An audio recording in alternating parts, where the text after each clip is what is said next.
Bonjour à toutes et à tous et bienvenue à notre webinaire sur les subventions en transformation numérique. Mon nom est Cheyenne, je suis responsable marketing chez Nexus Innovation et je suis ravie d'être avec vous aujourd'hui. Ce webinaire, nous l'avons préparé en collaboration avec nos partenaires de chez Hello Darwin et notre objectif est simple, ça sera de vous donner les clés pour mieux comprendre comment financer vos projets technologiques. Alors, vous savez, on dit souvent qu'il y a deux débuts d'année dans l'année. Il y a janvier avec les bonnes résolutions et puis il y a septembre dans le monde des affaires où les budgets et la planification stratégique reprennent à toute vitesse. Et justement, vos projets de transformation numérique ne font pas exception. C'est le moment idéal pour réfléchir à vos objectifs, mais aussi à la manière de les rendre possibles, notamment grâce aux subventions qui sont disponibles. Donc aujourd'hui, on va aller explorer ensemble comment ces leviers financiers peuvent vous aider à aligner votre vision stratégique d'entreprise avec vos réalités budgétaires finalement. Ce qui m'amène à l'agenda du jour. D'abord, on va prendre quelques minutes pour les présentations. C'est pas toutes les semaines qu'on a le plaisir d'accueillir des invités dans nos webinaires, alors on va commencer par se présenter.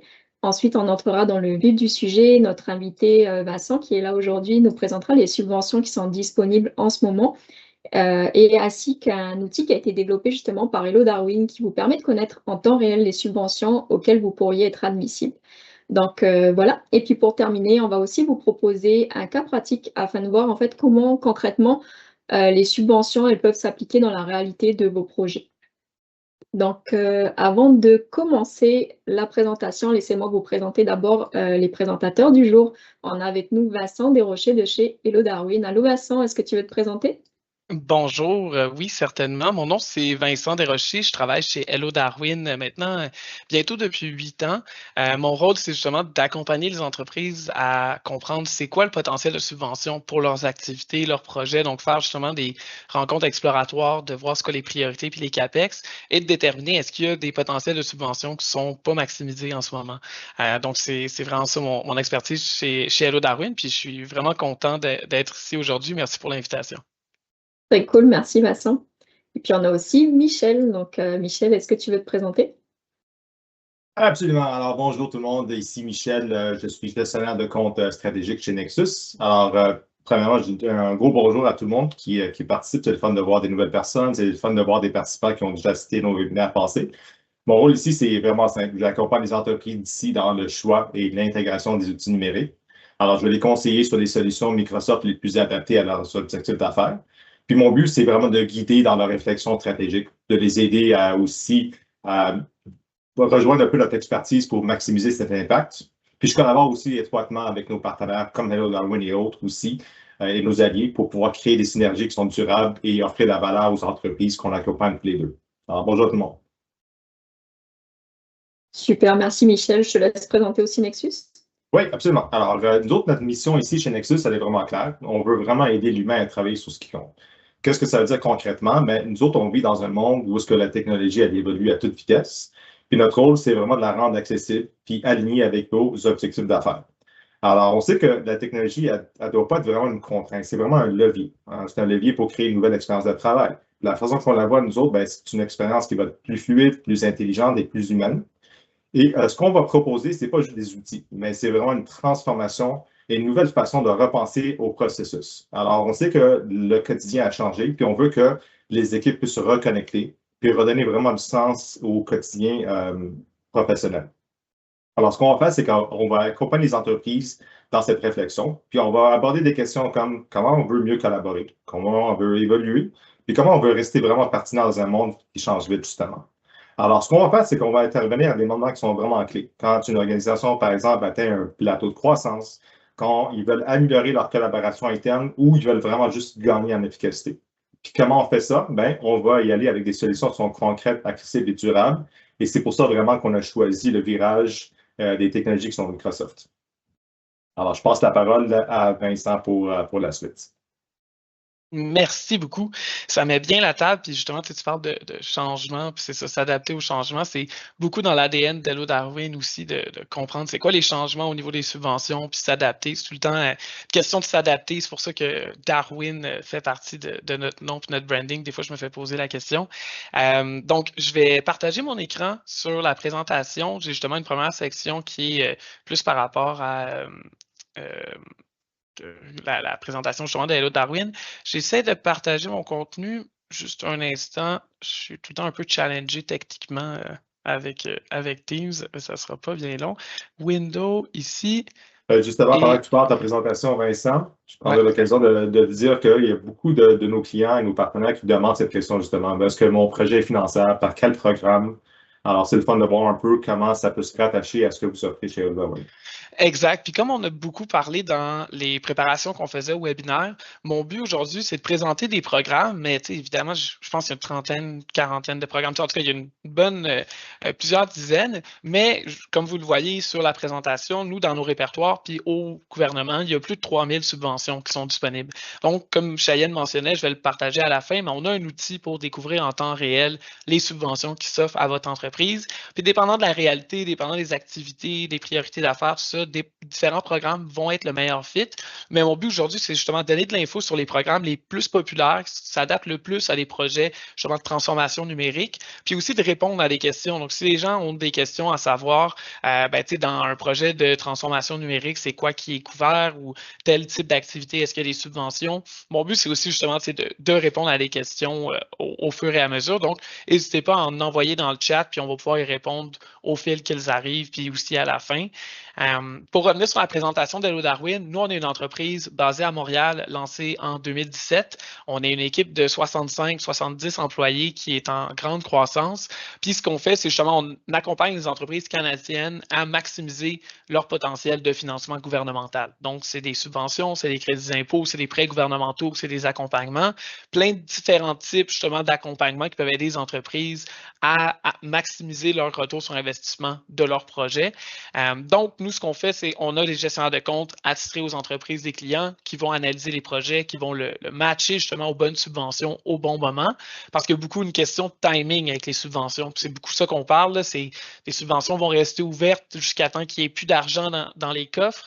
Donc, c'est beaucoup en mode premier arrivé, premier servi, mais c'est important justement de pouvoir sécuriser ces montants-là en comprenant comment ça va s'appliquer au projet futur. Donc, c'est quand on prévoit des projets de transformation numérique, ça se fait souvent sur le long terme. C'est rarement d'un coup de tête qu'on fait ça.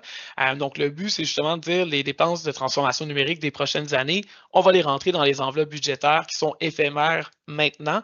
Donc, ça, c'est la job d'Hello Darwin, de coordonner les projets puis les subventions avec les ouvertures et avoir justement toute l'équipe de rédaction à l'interne qui gère ça. Donc, ça se fait un peu sur deux volets, là, les subventions. Il y a le volet humain qui est de comprendre le gouvernement, c'est quoi les priorités. Donc, c'est Revenu Québec vient dans nos bureaux, Investissement Québec, on travaille avec la Chambre des commerces de Montréal, la BDC, le Fonds d'action québécois de développement durable, puis d'autres entités gouvernementales.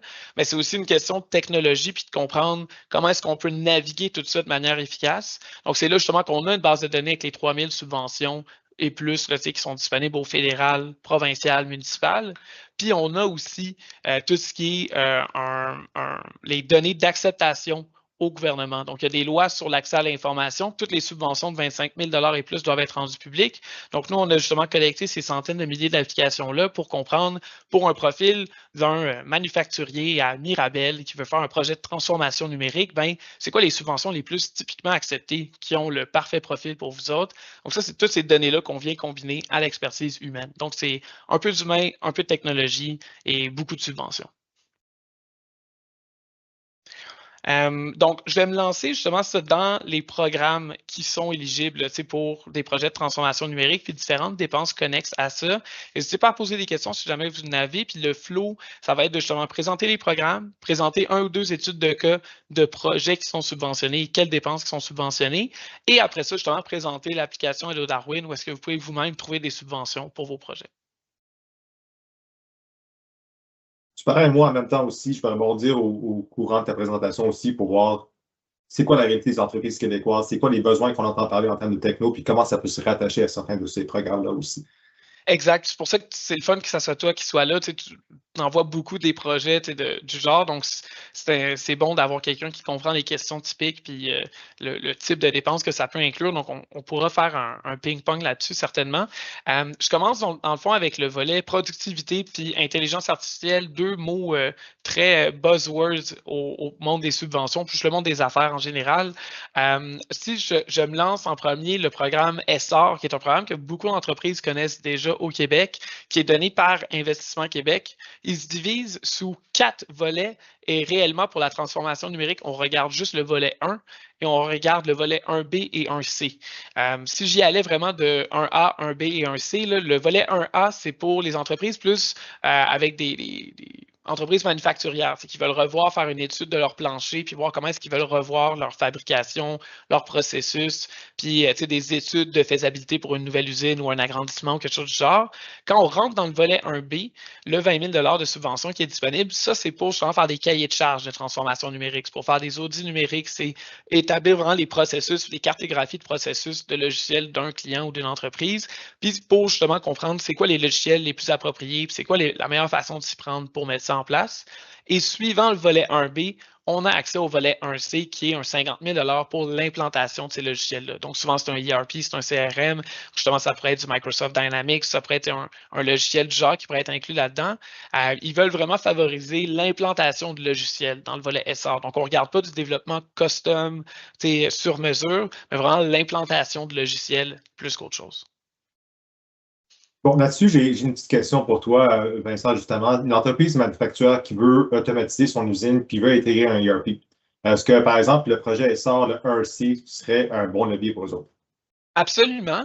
C'est juste que là aussi, c'est là qu'il faut voir c'est quoi les opportunités qui s'offrent à nous, puis c'est quoi le taux de certitude de se faire accepter dans différents programmes. Donc, on va dire un manufacturier. Un manufacturier, des subventions pour de la transformation numérique, de la productivité, il y en a beaucoup. Puis on va en voir plus tard aussi, qui sont faites pour les manufacturiers seulement. Quand on regarde Essor, eux, ils sont ouverts à toutes les industries. Donc, tu as tout le Québec qui est en train de compétitionner pour la même enveloppe budgétaire. Donc, c'est aussi ça la chose qu'il faut comprendre, c'est quand on applique sur une subvention, on applique en compétition avec toutes les autres entreprises qui sont là. Un programme similaire à Essor l'année passée qui était ouvert à toutes les industries, il avait reçu 4500 demandes au courant de l'année, puis ils en ont accepté seulement 1500 parce que justement, ils avaient l'enveloppe budgétaire pour 1500 seulement. Donc, quand on regarde des programmes comme Essor qui sont ouverts à tous et à toutes, il faut se demander est-ce que c'est le seul programme pour nous autres, puis est-ce qu'il y en a un qui n'est pas plus approprié, puis qui aura moins de compétition, parce que souvent, ces programmes-là, vu qu'ils ont moins de compétition, ben, c'est plus facile de se faire accepter, et souvent, ils ont des plus grosses enveloppes budgétaires, puis plus de dépenses admissibles. Donc, Essor, c'est un super bon fit pour un manufacturier de ERP, mais là, la question qu'il faut se poser, c'est est-ce qu'il y a peut-être trop de compétition, puis est-ce que l'enveloppe budgétaire va fermer plus tôt qu'on puisse demander l'enveloppe? C'est toutes ces questions-là qui rentrent là-dedans. Donc, réponse courte, oui, mais la vraie réponse, ça serait est-ce qu'il n'y a pas quelque chose de mieux pour cette entreprise-là? Super. Une autre chose aussi à noter avec le volet SR, c'est qu'il faut faire le volet 1B pour participer au volet 1C.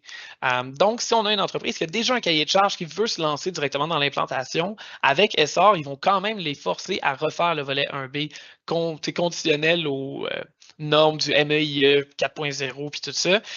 Donc, ça va souvent même rajouter une étape pour certaines entreprises qui veulent passer à la prochaine étape directe. Dans ce cas-là, c'est là aussi qu'il faut regarder pour d'autres programmes qui seraient plus directement dans l'implantation. Donc, oui, SR, c'est un programme très populaire. Les gens ils me demandent des fois l'admissibilité, sont 2,5 millions de chiffre d'affaires et plus, puis à part ça, c'est toutes les industries qui sont acceptées. Il faut aussi avoir 250 employés et moins. Puis là, on parle de 250 employés équivalents temps plein. Donc, si on a 200 employés temps partiel, ça compte comme 100 employés. Donc, ça, c'est juste ça, la différence à faire là. Quand j'avance justement un programme qui n'est pas spécifiquement juste pour l'implantation de logiciels, mais vraiment pour l'innovation, ça, c'est les entreprises qui veulent développer des partnerships d'innovation à l'externe. C'est CanExport, que c'est ça, ce programme-là que je mentionnais, qu'ils ont reçu énormément d'applications l'année dernière puis qui ont dû en réduire l'acceptation. Ça, c'est pour développer des partnerships de R&D à l'international puis faire justement des développements de logiciels. Donc, si justement, on a implanté des logiciels à l'interne, puis après ça, on veut faire des projets d'innovation à l'international, ça serait un super bon fit. Ils vont avoir une réouverture du programme en septembre. Je le passe rapidement, celui-ci, puisqu'on en a quand même beaucoup, puis il y en a des très intéressants. NGen, c'est un programme de plus grande envergure. NGen, c'est le bailleur de fonds. Donc, c'est l'entité qui donne la subvention. Et Engine a plusieurs appels d'offres au courant de l'année. Récemment, ils avaient le AI qui voulait promouvoir. Là, le 20 août, ils ont terminé un appel d'offres pour du Advanced Manufacturing, donc de la fabrication avancée.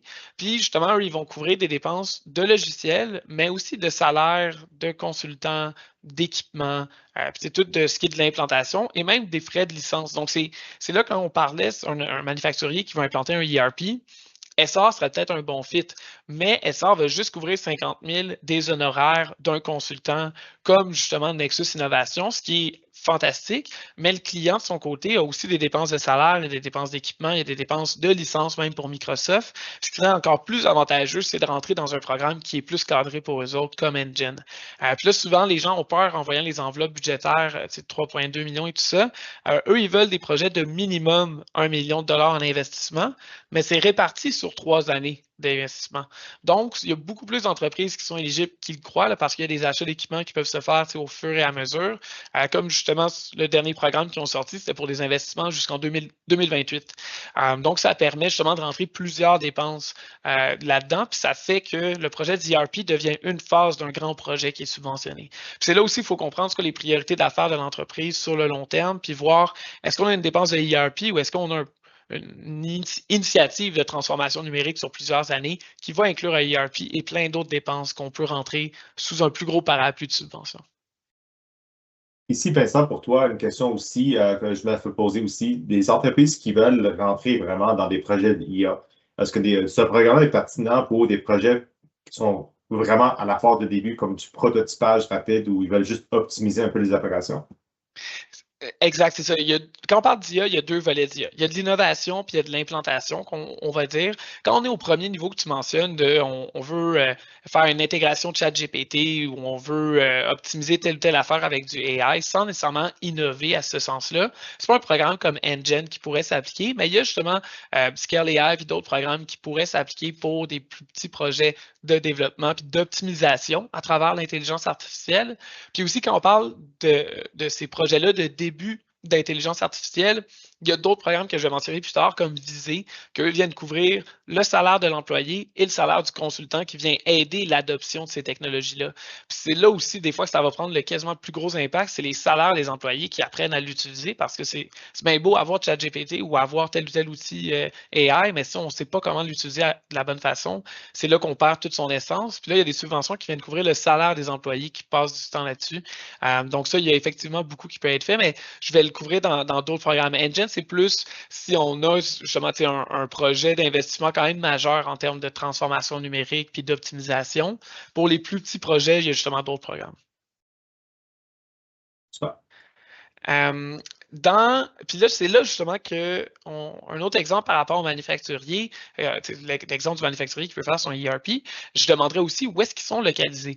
Parce qu'il y a des subventions qui sont par industrie, il y a des subventions qui sont par type de projet comme Essar, il y en a justement par industrie comme Engine juste avant, puis il y en a qui sont par localisation puis emplacement comme Départ. Départ, eux, ils veulent revitaliser certaines MRC du Québec, donc ils ont des enveloppes de 300 000 $ par projet pour des projets quasiment en tout genre là, pour les entreprises qui y ont accès. Puis ça va être justement d'implanter des technologies, mais ça peut être des projets de développement, des projets de croissance, des rénovations, des équipements, des ci, des ça. Donc, on peut utiliser une partie de l'enveloppe pour les ERP, une partie de l'enveloppe pour d'autres projets. Donc, les entreprises, quand on fait le profil complet, on a besoin de voir justement c'est quoi l'emplacement, c'est quoi la taille de l'entreprise, les activités, les types de projets qu'ils veulent faire. Puis en fonction de ces différents critères-là, on peut voir quelle subvention est plus appropriée. Donc, exemple, je reviens au manufacturier qui veut refaire son ERP. S'il est dans une des MRC visée par ça, je dirais faisons absolument pas Essar, c'est vraiment moins avantageux et plus compliqué que le Départ pour ce programme-là. Parce que eux, c'est des programmes de MRC, ils attendent que le téléphone sonne réellement, puis ils sont vraiment contents quand quelqu'un appelle. Donc, ça vaut plus la peine de se focusser là-dessus. Ici, Vincent, j'ai aussi une autre question sur est-ce que ce programme peut soutenir en fait des projets de transformation numérique, mais dans des PME qui sont en reprise et des PME qui se font racheter par la suite? Est-ce que c'est un programme qui serait bon pour eux?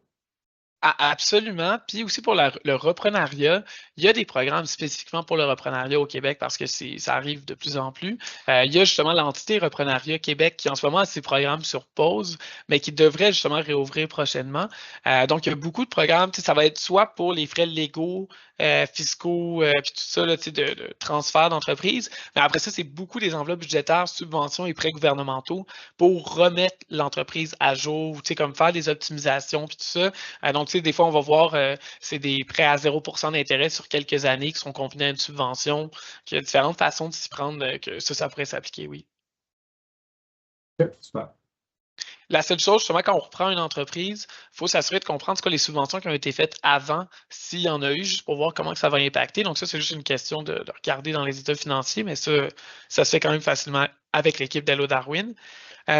Quand j'avance, puis là, justement, je reviens il y a des subventions par différentes catégories. Celle-ci, c'en est une pour la transformation alimentaire.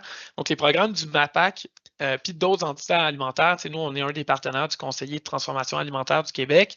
Puis aussi, ils ont beaucoup de subventions pour l'implantation de logiciels, les ERP, puis l'optimisation. Donc, il y en a qui vont être beaucoup justement par tranche d'activité. Donc là, je le passe rapidement parce que c'est pas tout le monde qui est éligible, mais c'est un programme justement qui va jusqu'à 525 000 en subvention pour des études, pour l'implantation de logiciels, l'implantation d'équipements, l'implantation de procédés de salubrité aussi, puis tout ça. Donc, il y a différentes dépenses qui sont couvertes là-dedans. Donc, je reviens à si c'est un manufacturier qui fait de l'alimentaire, ben, je conseillerais bien plus ce programme-là que SR. J'avance, puis là, justement, c'est un autre programme, celui-ci, Partner AI.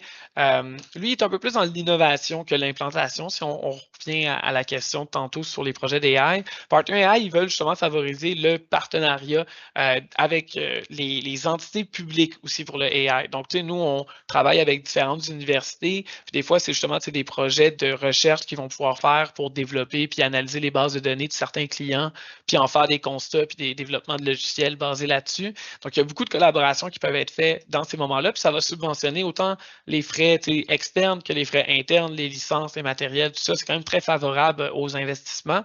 C'est le genre de programme que c'est tough d'identifier dans une première rencontre avec un client qui sont éligibles, mais ça, c'est le genre qu'on arrive à développer justement des avenues quand on travaille sur le long terme avec quelqu'un. Ici, Vincent, nous autres, c'est sûr que dans la suite de Microsoft, on parle beaucoup de copilotes et des agents AI, justement. Puis on a parlé de la fois aussi dans des processus qui sont métiers. Est-ce que dans ces types d'intégration copilote puis l'agent AI, est-ce qu'ils peuvent être financés par Partner AI? Il pourrait en avoir que oui, c'est juste qu'il faudrait qu'il y ait quand même une composante publique pour Partner AI spécifiquement. Que là, il faudrait que tu travailles un peu avec un établissement collégial ou universitaire, quoi même, pour soit de la recherche sur ton data que tu vas en rechercher ou le traitement de ce data-là, puis tout ça. Donc, il y a une composante un peu plus nichée avec Partner AI. Pour un projet comme Copilot, justement, Scale AI, puis d'autres programmes comme Visée aussi vont être des super bons fits. Puis même, justement, Copilot, ça rentrerait dans les différents programmes qu'on a mentionnés juste avant. Donc, le programme de transformation alimentaire, ça rentrerait là-dedans. Ça rentrerait aussi dans Engine qui était avant, puis ça rentrerait dans Départ, parce que c'est tout justement sous le parapluie d'optimisation des activités de l'entreprise. Puis ça, justement, c'est couvert dans ces trois programmes-là. Donc, c'est ça, Copilot, c'est une dépense que c'est dur de... Il y a certains programmes qu'on peut appliquer juste pour ça, mais c'est plus facile de dire on a une entreprise qui est en transformation, qui s'optimise, qui va justement améliorer ses activités et devenir plus compétitive sur un horizon de plusieurs années. Et voici les plusieurs dépenses que ça va inclure. Et là, on peut aller chercher du financement un peu plus global à ce moment-là. Parce que le gouvernement ne veut pas les subventions, c'est des investissements dans la société et dans les entreprises. Donc, ils veulent comprendre qu'il y a un cheminement puis une retombée quelconque avec les entreprises qui accompagnent. Mais réponse courte, oui, ça rentrerait dans ces programmes-là. Ça. Puis là, justement, on se rend à Scale IA, que c'est un programme qui va justement soit de 50 000 à 500 000 ou de 1 million et plus en termes de projets puis de programmes. Ils ont différents volets là, à la subvention. Puis ils ont justement le premier volet qui est jusqu'à 50 000 pour formation et implantation. C'est plus projet de base, donc copilote, implantation, justement, tous ces outils-là, ça va rentrer dans ces dépenses. Puis là, c'est ça qu'on voit que les dépenses sont couvertes. C'est les honoraires professionnels, mais aussi les salariés puis les consultants externes, donc des deux côtés. Puis les achats, location d'équipement, coûts de serveur, frais de transport, tout ça. Il y a même des programmes, je ne l'ai pas inclus ici parce qu'il a fermé il y a 1 mois, mais il devrait rouvrir quand même prochainement. C'est le programme, c'est le AI Compute Access Fund. Je m'excuse, je m'en rappelle juste en anglais. Dans le fond, c'est pour les données de AI et les coûts de serveurs reliés au calcul de AI. Il y a aussi des dépenses qui peuvent être subventionnées dans ces projets-là. Ça, c'est peut-être plus pour Nexus, limite, mais il y a aussi d'autres entreprises qui ont des gros projets d'AI et qui ont beaucoup de traitements relatifs à ça, que ça peut être couvert dans ces programmes-là. Avec des solutions comme des solutions qui sont plus sur mesure. Si on ne se base pas sur des solutions qui sont préétablies, mais est-ce que ça couvre aussi les projets de développement de logiciels? Exact. Scale AI, ça serait un de ceux qui couvrirait ça. Un de ceux qui ne couvrirait pas du développement de logiciels custom, c'est Essor. Mais les autres que j'ai mentionnés, Départ, Engine, surtout Engine, ils favorisent quasiment le développement custom over juste de quoi de off-the-shelf. Donc ça, oui, il y en a quelques-uns qui vont le couvrir, d'autres que non. Donc ça, c'est une question de comprendre quel type de développement qu'on fait avant d'appliquer la subvention. Ça. Puis là, après ça, quand j'avance, justement, je reviens dans les volets d'industrie. Donc, quand on est dans la transformation de bois, que ce soit le premier, deuxième ou troisième transformation, ou qu'on fasse de la construction en bois, ou qu'on fasse de la construction d'équipements pour la foresterie. Il y a beaucoup, donc ça touche quand même plus de monde qu'on pense. Ça, c'est un programme qui ouvre chaque année, qui est 2,5 millions en subventions, qui couvre de l'équipement, du développement custom de logiciels, du développement off-the-shelf, du développement AI, implantation de base ou innovante. Les deux vont rentrer là-dedans. C'est dans les programmes justement que encore là, je mentionnerais le ERP pour le manufacturier. Est-ce qu'il touche à du bois? Si oui, ben appliquons sur l'innovation bois parce qu'il y a beaucoup moins de compétition puis il y a beaucoup plus de dépenses couvertes. Donc, c'est de comprendre encore là, c'est quoi le portrait qui s'offre à nous avant de se lancer dans un axe. J'avance. Là, justement, encore là, je reviens à l'exemple du manufacturier. Productivité manufacturière, CIPEM, ça, c'est de l'entité Promptinov, qui est un des partenaires d'Hello Darwin. Eux, ils font vraiment pas mal toutes les subventions pour l'innovation puis pour le manufacturier. Donc, il y a beaucoup de différents programmes. C'est eux qui gèrent justement Partner AI aussi. Puis ça va couvrir 500 000 pour des projets d'implantation. Puis, il me semble que c'est ça, c'est 15 000 pour le cahier de charge de la création du projet. Donc, ça a beaucoup fonctionné pour les projets de productivité puis d'interopérabilité des logiciels d'opération aussi. C'est un des focus du programme. Donc, aussi, là, justement, il y a des programmes ils peuvent être pour la transformation numérique, mais ils peuvent être pour d'autres projets aussi. Un exemple, c'est Foncé, qui est une subvention donnée par Desjardins, qui peut sonner un peu particulier, mais c'est effectivement le cas. Donc, pour les entreprises qui sont clientes chez Desjardins, eux, ils peuvent aller chercher la subvention Foncé pour couvrir un 20 000 d'innovation technologique, mais aussi d'autres projets, de la cybersécurité, du renforcement de gouvernance, des projets sur le développement durable. Il y a des initiatives de ressources humaines pour attirer puis retenir les talents. Donc, il y a un peu de tout, même de l'expansion de marché. Donc, dépendant, c'est quoi le focus de l'entreprise. Et encore là, c'est là qu'on dirait, ben, votre projet d'ERP, vos projets d'expansion, vos projets de ressources humaines, voici les subventions respectives pour ces différents projets-là. Puis si on voit que le ERP, il n'y a rien d'autre que Foncé, ben on va l'utiliser pour ça. Mais si le ERP, il y a 2-3 autres options qu'on peut utiliser, on va prioriser ça. Puis Foncé, on pourrait utiliser ça pour de l'expansion, pour des projets de RH. Donc,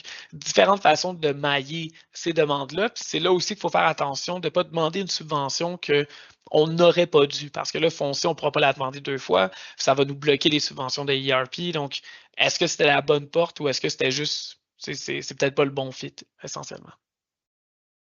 J'imagine ici que les projets de collaboration comme Intranet, c'est couvert par Foncé aussi.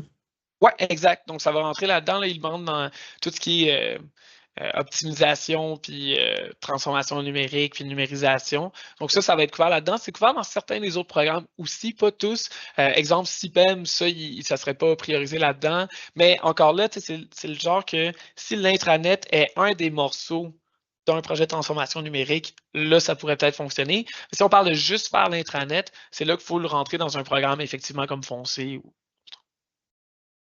Ça.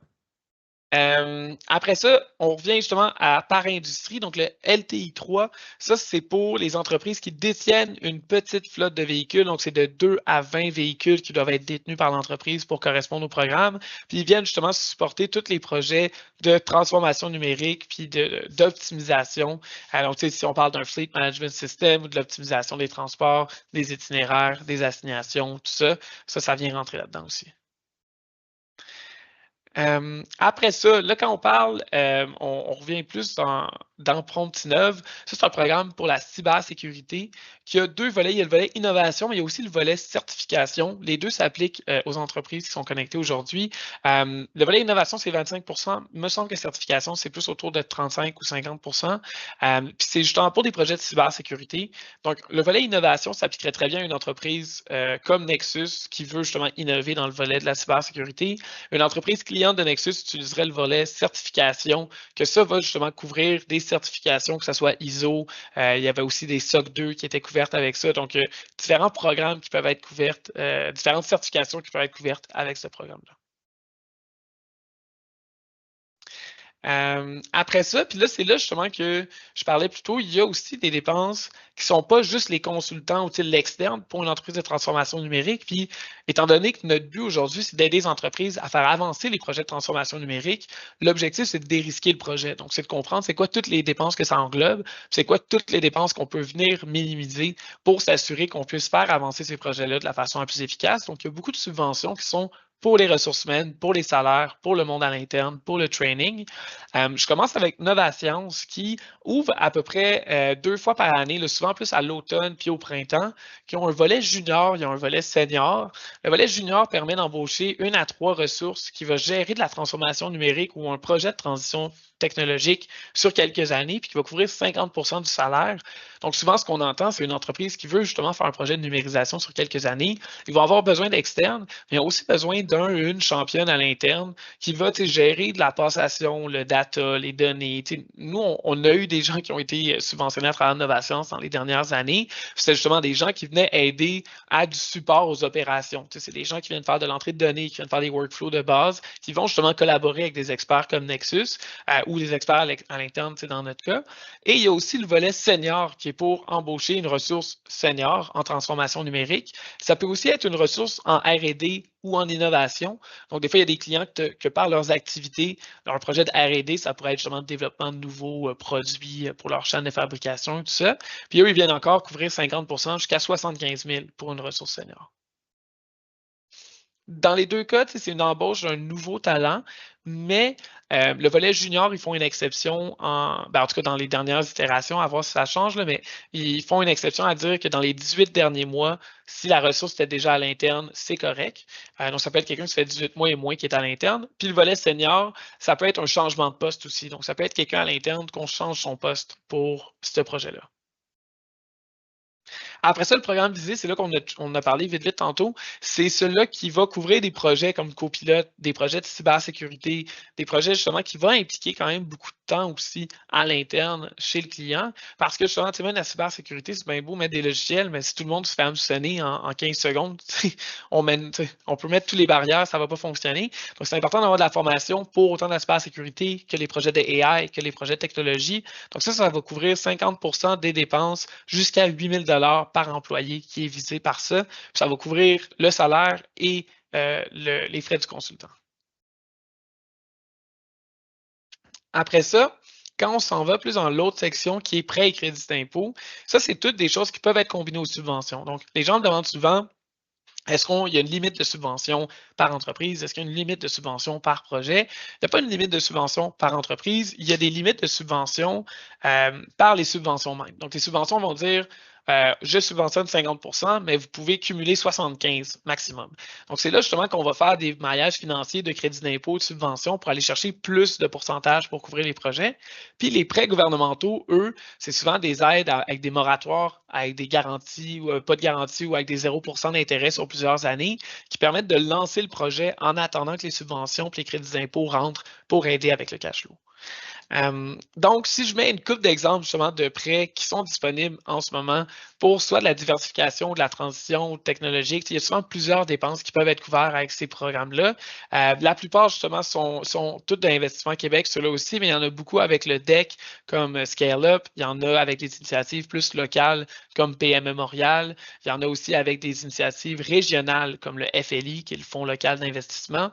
Donc, il y a beaucoup d'opportunités de financement gouvernemental qui peuvent être utilisés pour partir ces projets-là, aider avec le cash flow, pendant que les subventions rentrent et qu'à la fin de l'année, on demande des crédits d'impôt en plus.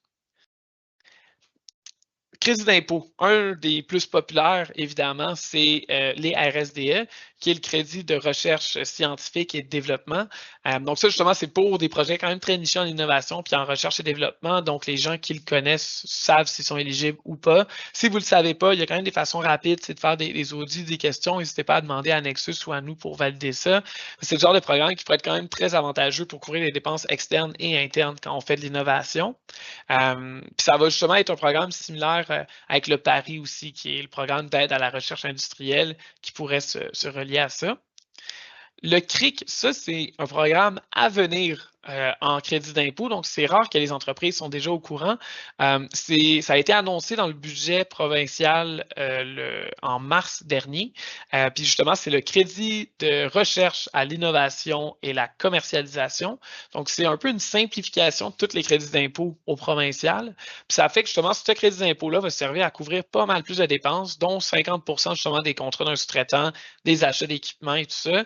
Donc, il y a beaucoup de dépenses qui vont pouvoir être couvertes là-dedans, puis ça va lancer en 2026 pour l'année 2025. Donc, c'est important justement de rester au fait de c'est quoi les dépenses qui vont pouvoir rentrer là-dedans pour bien faire le maillage de est-ce qu'on met ces dépenses-là dans d'autres subventions ou est-ce qu'on attend pour le CRIC parce que ça va être la meilleure option. Il y a comme toute cette logique-là aussi qui est à prendre en compte en ce moment. Alors ici, bien ça, une entreprise qui veut travailler sur des projets d'innovation, est-ce que c'est plus CRIC ou c'est-tu plus les RSCDE qui vont financer les outils pour financer le développement, justement? Exact. C'est une bonne question. Puis rendu là, c'est là qu'on va dans c'est quoi l'innovation exactement. Puis là, c'est à quoi qu'elle va servir, cette innovation-là. Quand on parle de recherche et développement RSDE, c'est vraiment de l'incertitude technologique qu'on veut répondre. Le CRIC, il y a de l'incertitude, mais il y a aussi un volet commercialisation à la fin qu'on veut peut-être prioriser. Donc, il y a ça. Mais ce qui est drôle, c'est qu'on peut justement combiner ces deux crédits d'impôt-là. Le RSDS, c'est au fédéral, puis le CRIC, c'est au provincial. Donc, les deux peuvent être combinés puis jumelés pour différentes dépenses, puis les mêmes dépenses aussi. Donc, il y a comme un peu les deux qui rentrent là-dedans. Après ça, le C3I, qui est le crédit d'impôt à l'innovation, il y a 2 mois, justement, Revenu Québec est venu dans les bureaux d'Hello Darwin pour qu'on fasse un webinaire d'information sur ce crédit d'impôt-là, parce qu'il n'est pas compris par tout le monde, il est quand même complexe. C'est pour tout ce qui est investissement et innovation. Donc, les entreprises manufacturières le connaissent déjà très bien pour les achats d'équipements, mais les entreprises ont tendance à oublier qu'on peut aussi rentrer des logiciels, on peut rentrer des serveurs, des ordinateurs là-dedans, qu'il y a beaucoup de dépenses qui sont inclus. Puis ça va aller chercher justement dans les typiquement 18 derniers mois là, les dépenses pour couvrir un 10 à 25% par projet. Il y a certaines régions qui vont se rendre jusqu'à 35%, mais la moyenne un peu, la moyenne conservatrice est de 10 à 25, donc c'est ça qu'on a ajouté. Après ça, justement, c'est là que je parlais. Il y a des subventions qui sont plus régionales, comme le FLI, que ça va être une subvention ou un prêt, dépendant dans quelle région vous êtes. C'est un prêt à 0% ou une subvention ou un mix des deux, puis ça dépend. Puis c'est là, justement, qu'on parle de différentes dépenses qui sont admissibles. Donc, autant démarrage d'entreprise qu'amélioration de la productivité, que projet de transfert numérique, que croissance et expansion. Donc, autant une start-up qu'une PME, qu'une entreprise de bonne taille est déjà éligible à ça. Et on inclut aussi la relève entrepreneuriale que Michel, tu parlais tantôt. Donc, il y a différents programmes qui vont pouvoir justement couvrir ça, qu'on pourrait rentrer là-dedans. Puis c'est là qu'il faut, justement, dans ce contexte-là, avec la relève entrepreneuriale, il faudrait se dire, bon, si on a un projet d'ERP, on a la relève, est-ce qu'on utilise le FLI pour la relève seulement, puis on utilise quelque chose d'autre pour le ERP? Puis en tout cas, c'est toutes ces réflexions-là qui sont à faire aussi. Après ça, régional nous indique aussi qu'il y a des paliers municipaux. Donc, la Ville de Québec, je remarque que j'ai pas les bonnes dates, là, mais ça vient de rouvrir hier les subventions de la Ville de Québec. Il y en a 6 différentes à peu près. En gros, là, c'est des subventions pour de l'optimisation de productivité, des projets de cybersécurité, des projets de technologie, des projets de croissance, d'expansion, des projets de rénovation, puis des projets structurants jusqu'à 1 million. Donc, les subventions vont être soit de 50 à 150 000 pour la Ville de Québec en ce moment, ou ils vont être jusqu'à 1 million en subventions pour des projets.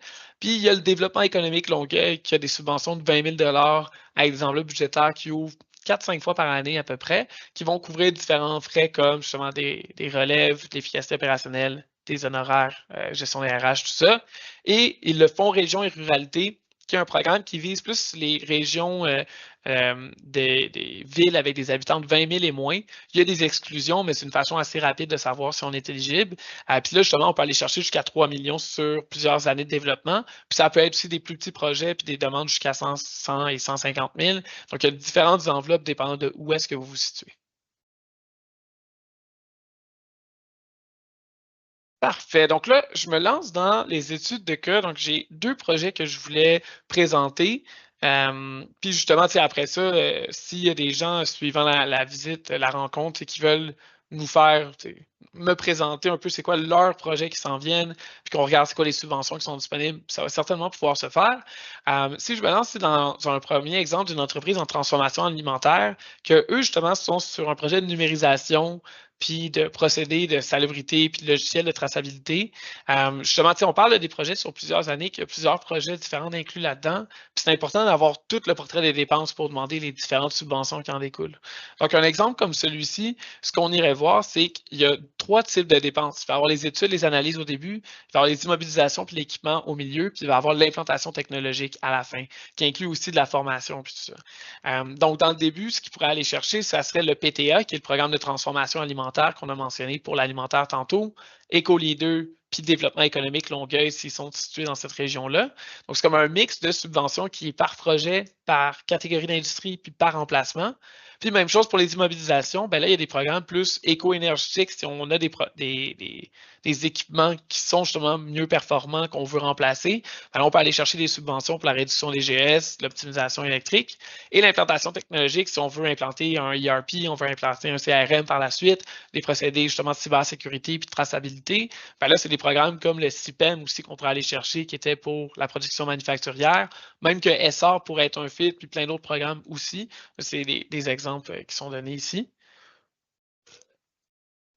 Puis un autre exemple que j'ai, c'est dans le manufacturier, que ça, c'est un projet d'implantation ERP puis automatisation d'usine.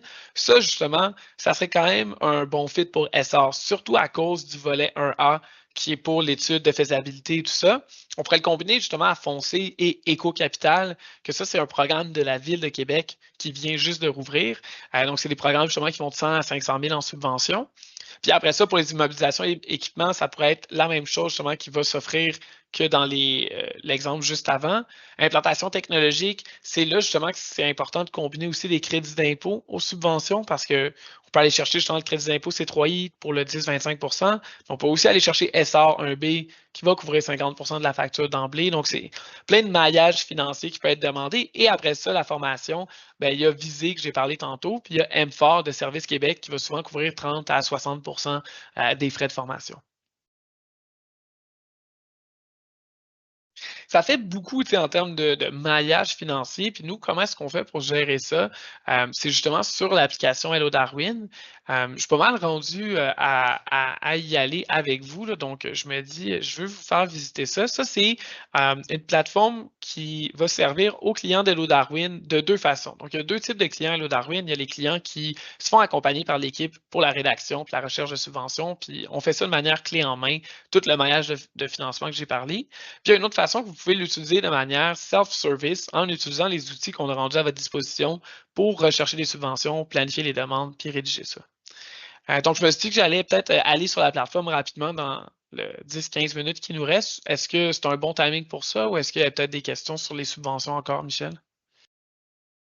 Moi, de mon côté, c'est bon. Je vais faire le mieux par la suite avec les technologies puis avec les différents types de subventions qui pourraient s'appliquer. C'est parfait. Donc, je nous amène justement sur le portail client Hello Darwin. Je vais zoom out. Je m'excuse, je ne sais pas pourquoi c'est zoomé comme ça. Donc ça devrait être un peu mieux.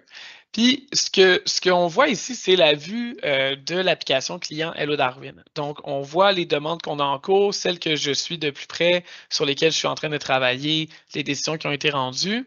Puis, on voit justement tous les programmes que je suis en train de travailler dessus. C'est quoi les appels d'offres que j'ai avec des fournisseurs. Donc là, j'ai peut-être les soumissions justement de Nexus qui sont ici. Puis, on a vraiment les 4 volets ici pour l'application de subvention. Donc, il y a la façon la plus simple de commencer. On a créé Charles AI. Donc, Hello Darwin, Charles AI. Vous voyez le branding qui est là. Puis, en fond, c'est l'outil qui relie notre base de données de subvention et toutes les données d'acceptation avec un outil AI conversationnel. Donc, nous, ce qu'on a, il y a l'explorateur de programme ici qui regroupe les 3000 plus programmes de subvention au fédéral, provincial, municipal. Puis c'est facile pour n'importe quelle entreprise d'aller ajouter justement ces fils d'entreprise, quel bailleur de fonds qu'on veut, c'est quoi les secteurs industriels dans lesquels on est, la taille de l'entreprise, la forme juridique, pour faire le filtre de ces subventions-là. Mais nous, ce qu'on fait justement, c'est qu'on va l'ajouter dans le profil de l'entreprise. Puis après ça, justement, quand vous êtes sur votre tableau de bord, vous pouvez juste dire « Trouver des subventions pour ma transformation numérique ». Puis, ça va justement nous sortir ça. Je m'excuse, je vois à moitié numérique. Oui. Ça va justement nous sortir des subventions en fonction de mes critères d'entreprise, en fonction des données d'acceptation qu'on a, en fonction des répertoires, puis de toutes les acceptations, puis ce qu'on sait qui est ouvert en ce moment. Puis on va pouvoir justement se faire des plans de match en fonction de ce qui est disponible. Donc, moi, je suis une entreprise de service, je suis Hello Darwin, donc évidemment, je n'ai pas de programme de manufacturier qui est éligible. Donc, il me propose SR volet 1B, il me propose Innovascience, il me propose CDAE, CDAE AI, parce qu'il se doute que je fais sûrement du AI. Donc, en tout cas, c'est quand même des bonnes propositions qu'il nous fait là. Puis, il va nous faire justement les recommandations prioritaires en fonction de ce qui est disponible, c'est quoi les montants disponibles, la facilité d'accès au programme, puis le temps d'application que ça va prendre en fonction des données que Hello Darwin a rentrées. Donc, c'est vraiment toute une façon de simplifier vos demandes de subvention. Et là, justement, quand on regardait l'explorateur de programme, on disait il y a beaucoup une question de quelle subvention est ouverte à quel moment. Donc, c'est là justement qu'on peut se mettre des alertes pour les programmes qui vont ouvrir. Donc, moi, j'ai des alertes sur le programme PSCE qui est pour l'expansion de marché. C'est un programme qu'on sait qu'il va bientôt ouvrir, puis on sait qu'il y a beaucoup de compétition. Donc, je veux m'assurer de savoir quand est-ce que ça va réouvrir. Donc, j'ai mis des alertes pour que j'ai des notifications récurrentes pour me dire quand est-ce que ça ouvre. Le programme de transformation alimentaire, même chose, je veux me tenir au courant. Scale AI, même chose. Puis, je peux aussi avoir des alertes selon le type d'objectif de projet que j'ai. Donc, on va dire si j'ai des projets d'intégrer des nouvelles technologies, j'ai des projets d'optimiser mes processus, je veux savoir quand il y a des nouvelles subventions qui s'appliquent à ça, bien, je peux ajouter des alertes en fonction de ça. Puis il y a plein d'autres projets qu'on peut ajouter, c'est de développer la présence en ligne, du marketing, du développement durable. Puis après ça, il y a aussi des alertes en fonction de l'industrie. Donc, si je veux savoir qu'est-ce qui va sortir dans la fabrication, dans l'agriculture, puis tout ça, je peux mettre des alertes par industrie. Donc, c'est tout ça qui nous permet de rester à jour. Et après ça, de votre côté, vous avez aussi l'intelligence de financement, que ça, c'est ce que je disais tantôt, qui regroupe les centaines de milliers de données d'application au fédéral et au provincial. Donc, dans le fond, vous allez voir, si j'ai mis mon profil en tant que manufacturier de 50 à 100 millions, je vois c'est lesquelles les subventions les plus acceptées puis les plus cadrées pour mon profil. Donc là, justement, je vais savoir, OK, ça, c'est des subventions qui sont très populaires pour le manufacturier, puis le 50 à 100 millions. C'est peut-être celle-là qui serait le plus intéressant pour moi. Genre. Donc, c'est comme ça aussi une façon même de surfer les subventions quasiment, puis de comprendre, découvrir les opportunités qui peuvent s'ouvrir à vous. En parallèle de ça, là, quand on a découvert c'est quoi les subventions qu'on veut faire, c'est quoi les bons fits, puis tout ça, bien là, il faut appliquer, puis il faut gérer ces demandes de subventions-là.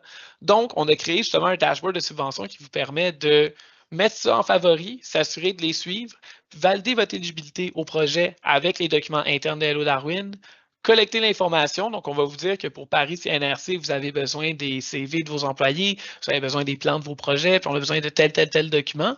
Puis vous allez pouvoir justement tout rédiger vos versions, valider l'envoi, faire le dépôt, puis justement rendre des décisions par le gouvernement. Donc, tout est géré au même endroit à ce moment-là. Donc, c'est une façon justement quand même simplifiée de gérer ça de votre côté. Puis là, vous avez 2 options. Vous pouvez commencer justement avec les accès. On a un free trial en ce moment pour la plateforme que vous pouvez utiliser. Puis vous pouvez aussi m'écrire pour un code promo pour un rabais. Puis après ça, justement, si vous voulez un service de personnalisé de planification de financement, c'est sûr que le mieux serait de directement écrire à Nexus pour qu'ils nous mettent en contact avec Hello Darwin puis qu'on planifie une rencontre pour valider le potentiel de subvention. Parce que moi, ce que je recommande, c'est quand on a une entreprise qui débute puis qui a des projets justement de 50 à 100 000 en investissement, commencez avec le planificateur de financement, découvrez les opportunités qui sont pour vous. Puis quand on atteint justement un 200 à 500 000 et plus de projets planifiés sur 2-3 ans, ben là, justement, je pense que ça vaut la peine d'avoir de l'aide personnalisée pour le volet subvention. Puis même quand on se pose la question, je pense que ça vaut la peine de m'écrire aussi pour juste valider tout ça. Moi, ça me fait tout le temps plaisir de partager l'information. Merci Vincent. Est-ce que tu avais fait le tour de la plateforme? J'ai pas mal fait le tour. Il y a d'autres morceaux aussi. Là, il y a évidemment Charles AI qu'on peut aller directement dessus si on veut revoir nos conversations avec. Mais ça fait quand même le gros morceau. Donc, c'est possible de se connecter en allant directement sur hellodarwin.com, se créer un accès sur le portail client, puis justement tout rentrer ça. Donc, il y aura un accès gratuit. Puis là, moi, je suis dans l'accès avancé qui permet d'avoir Charles AI et tout ça. Donc, oui, mais ça fait pas mal le tour. Merci. Super, merci. Michel, je te remets l'écran, comme ça tu pourras présenter comment on peut aider au niveau de Nexus. Oui, super, excellent. J'aimerais remercier Vincent. C'est vraiment cool de voir ce tour d'horizon des subventions. On voit qu'il y a beaucoup de programmes, mais c'est vraiment la différence de savoir comment arrimer ces projets concrets. Puis c'est là que nous autres, Nexus, on rentre en jeu. Alors, nous autres, on va accompagner ces entreprises dans la prise de décisions stratégiques, mais aussi, on va les aider à transformer ces idées en des projets qui sont admissibles et alignés avec les critères de programme le plus possible. Alors, que ce soit SR, partenariat, SKA et autres, on va essayer de voir comment on peut arrimer tout ça ensemble. Alors, tu sais, nous autres, chez Nexus, on est vraiment une entreprise qui va vous accompagner dans vos ambitions puis vos transformations numériques. Puis, la façon qu'on approche un peu la donne, c'est qu'on va arrimer les 3 piliers ensemble. Alors, c'est sûr que la Bible, pour nous autres, ça reste votre stratégie d'affaires. Alors, où vous voulez aller? C'est quoi votre plan de transformation numérique? Comment on peut vous aider de ce côté-là? C'est là qu'on va inclure notre expertise technologique. Puis, on va faire ça de différentes façons. Alors, si c'est vraiment des enjeux de collaboration, bien, c'est sûr qu'on peut attaquer tout ce qui est les angles de CRM Dynamics. Là, c'est là qu'on peut peut-être rattacher ça avec des programmes comme SR. Ou est-ce qu'on parle plus des intranets, comme on a parlé tantôt? Est-ce que c'est un foncier qui pourrait aussi venir s'attacher à ça aussi pour justement aller chercher du financement? Ou est-ce qu'on parle plus de la performance? Alors, vous êtes dans un état où est-ce que vous voulez avancer, vous voulez vraiment dépasser un peu la compétition. Alors, on veut aller chercher des projets qui sont plus de copilotes. Alors, si on regarde des projets de transformation numérique avec de l'IA, il y a peut-être des programmes comme PartnerAI et SKAI qui viennent se rattacher à ça aussi. Est-ce que c'est plus en termes de stratégie qu'on va regarder? Est-ce que c'est de la stratégie pour du long terme? Est-ce que c'est une feuille de route numérique ou technologique qu'on va mettre en place pour justement aller voir un peu où ça s'en vient? Ou est-ce qu'on veut aller développer des applications qui sont sur mesure? Ou est-ce que c'est des applications qui sont déjà pré-bâties un peu du low-code, no-code sur la Power Platform? C'est là que nous autres, on va évaluer un peu les besoins, puis s'assurer vraiment que c'est des technologies qui sont conviviales et surtout qui vont vraiment aider l'expérience utilisateur. Ça, c'est vraiment ce qui va vraiment rattacher tout ça ensemble, c'est que l'utilisateur principal, celui qui va vraiment avoir les mains dans la technologie, c'est lui qu'on veut adresser le plus possible. Alors, quand on fait des implantations de systèmes ERP ou CRM et autres, ceux qui vont l'utiliser, vraiment, c'est eux autres qu'on veut essayer d'aider le plus possible pour qu'il y ait une bonne adoption à l'interne et que la transformation numérique se fait de la bonne façon. Et puis, c'est là nous autres, on va consulter des firmes externes, des partenaires comme Hello Darwin, justement, aussi, pour être capable de vous épauler avec d'autres outils ou d'autres types d'aide qu'on peut aller aussi pour être vraiment un allié ou un partenaire technologique pour vous autres. Ça fait une oui. grosse différence, je m'excuse de te couper, là, mais ça fait tellement une différence quand on a une structure, puis justement une planification derrière tout ça. Parce que c'est ça, c'est le gouvernement qui veut comprendre, est-ce que ça a été réfléchi, ce dossier-là, ou est-ce que c'est juste, on a lancé cette idée-là un peu sur un coin de table, puis on est parti. Quand on comprend qu'il y a une réflexion, on comprend qu'il y a justement des pistes d'amélioration qui ont été établies, puis on comprend ça va être quoi les retombées à travers un partenaire comme Nexus, ça aide énormément à faire accepter les demandes parce que justement, il y a une réflexion qui a été faite, il y a une méthodologie, puis tout ça, donc c'est de quoi qui vient vraiment aider aussi de collaborer avec ça, avec des experts comme vous autres sur les dossiers. Exact. C'est bien dit, Vincent, c'est vraiment ça. La mission, elle reste qu'à la fin de la journée, c'est qu'on veut essayer de vous faire gagner du temps, de l'argent et surtout de la clarté sur vos projets. Alors, tout ce qu'on peut vous épauler du côté technologique autant que stratégique, c'est là qu'on est là pour travailler ensemble pour vous aider à aller plus loin. Merci beaucoup. Je ne voulais pas casser votre flow avec les questions au fur et à mesure de la présentation, donc je les ai gardées bien au chaud pour vous les poser maintenant. J'en aurai une qui est assez spécifique. Je pense que tu vas pouvoir quand même y répondre, Vincent. Alors, c'est une personne qui travaille dans un OBNL qui est financé à 90% par Service Québec. Et cette personne voulait savoir si elle serait admissible pour des subventions, pour par exemple intégrer l'utilisation de l'AI dans une prestation de service aux individus et vers quelle subvention justement ils pourraient se diriger par rapport à l'analyse des utilisations possibles, la rédaction de politiques d'utilisation et la formation des employés. Sacrée question, très longue. Non, mais très, très spécifique, effectivement. Je dirais qu'il faudrait peut-être que je parle directement à la personne parce que surtout dans le volet OBNL, quand on est financé par le gouvernement déjà à plus de 50%, ça vient changer la dynamique complètement des subventions disponibles. Parce que justement, si on travaille avec justement, on fait une couple de projets de transformation numérique avec des OBNL dans une situation similaire. C'est des programmes entièrement différents que ceux que j'ai mentionnés aujourd'hui. Je m'excuse, je ne savais pas que c'était le profil que on visait, mais on pourrait en parler parce qu'il y aurait certainement des options, mais il faudrait que je comprenne davantage le secteur d'activité, l'emplacement, puis une couple de détails comme ça. Donc, ça vaut peut-être la peine d'en discuter offline. Parfait, merci Vincent, j'ai pris le contact de la personne, donc je te passerai ça. On a une deuxième question, donc ça serait plus pour toi, Michel. Ça serait, est-ce qu'au sein de Nexus, on a des spécialistes en recherche utilisateur? 70% des projets échouent par manque de recherche sur les vrais utilisateurs. C'est une super bonne question. En fait, nous autres, ce qu'on va faire à la base, c'est qu'on va, comme j'avais dit tantôt, on va se fier sur l'objectif d'affaires aussi, mais on va surtout aller voir c'est quoi le besoin principal. Alors, ce qu'on va faire, nous autres, dans la plupart des projets, c'est qu'on va faire des phases de cadrage et des phases aussi d'analyse complète au début pour vraiment comprendre le besoin. Et la recherche, ça va se faire vraiment en partenariat avec vous autres. Alors, on va essayer de comprendre vraiment où vous voulez vous en aller aussi. Et s'il s'agit vraiment d'aller chercher de l'information externe, on va consulter aussi avec notre écosystème de différents partenaires aussi qui peuvent vous aider à faire cette recherche.